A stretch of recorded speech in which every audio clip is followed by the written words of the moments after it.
What if the biggest obstacle to your dreams isn't external, but something you're doing right now? Picture this. You're deep in the zone. That project you've been putting off? You're finally crushing it. That skill you promised yourself you'd master? You're making real progress. That business idea that keeps you up at night? You're building it, piece by piece.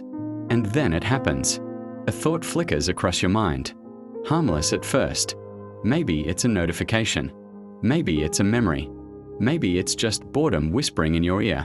Before you even realize what's happening, you've clicked away, scrolled, searched, and suddenly, 45 minutes have evaporated, vanished into a void of empty stimulation.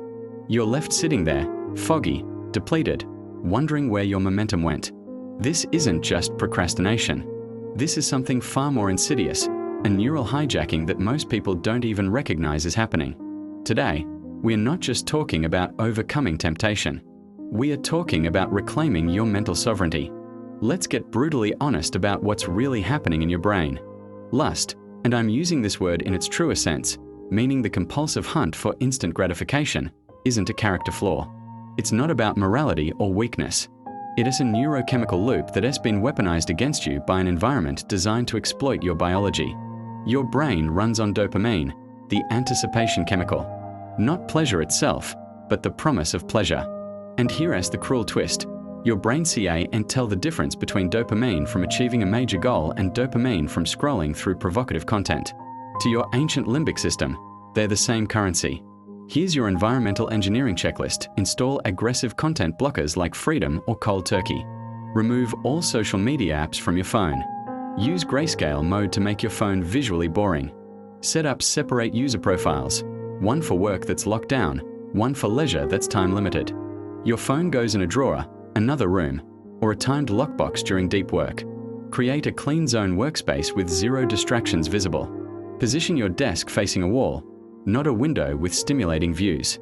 Keep a glass of water and healthy snacks within reach to address real needs before they become fake ones. Schedule your difficult work during your peak energy hours. Build in release valves, designated times for leisure so you're not constantly resisting. Use the Pomodoro technique. Focus sprints with scheduled breaks. The goal isn't to live like a monk. It's to make distraction inconvenient and progress convenient. When giving in requires effort and moving forward requires less, you've won. Here is the mindset upgrade that will transform your relationship with temptation. Stop treating lust as a demon to be slain. Start treating it as a dashboard warning light. When that warning light comes on, it's not telling you that you're broken. It's telling you one of three things: you're understimulated. Your brain is bored and needs challenge. Solution: increase the difficulty or novelty of what you're doing.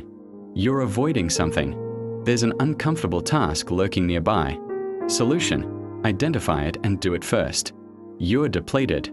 Your willpower tank is empty from too much decision-making or stress. Solution: take a real break, walk, nap, eat. Not a fake break like scrolling. When you view lust as information rather than invasion, you stop fighting yourself and start collaborating with yourself.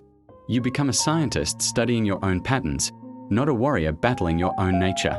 Fill your life with genuine engagement, work that challenges you, conversations that energize you, projects that scare you a little, and the hollow appeal of empty stimulation fades naturally. Not because you're resisting it, but because you're genuinely more interested in what you're building. Let's zoom out and see what's really at stake here. Every moment you redirect your attention from distraction to creation, you're not just saving time, you're rewiring your neural pathways. You're strengthening the circuits of discipline and weakening the circuits of impulsivity. This isn't about being perfect. You'll slip. Everyone does. The difference between people who transform their lives and people who stay stuck isn't perfection, it's direction. Are you trending toward more control over your attention or less? Each small victory compounds.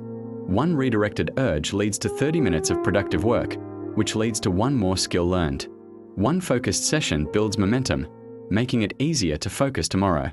One day of intentional attention creates a week of progress, which becomes a month of transformation. But it works in reverse too. Each surrender to the hijacking makes the next one easier, the neural pathway deeper, the habit stronger. You're not just choosing what to do in this moment. You're voting on the person you're becoming. Save this protocol. When that moment comes, and it will come, here's your response system: stop.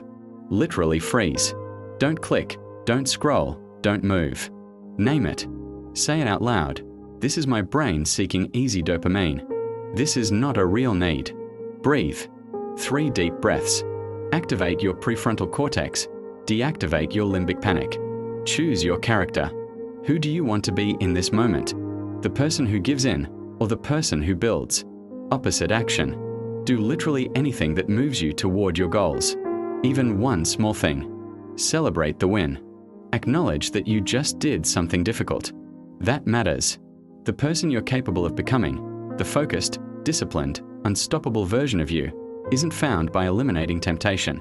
That's impossible in this world. That person emerges when you master the art of attention. Your attention is the most valuable resource you own. More valuable than your time, because attention is what makes time meaningful.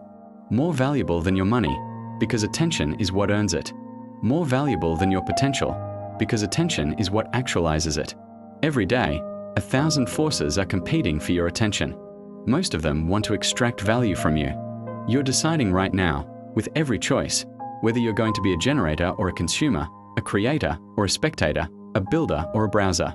The next time that urge strikes, remember, your future self is watching. Make them proud. Stay locked in. Stay building. Stay free.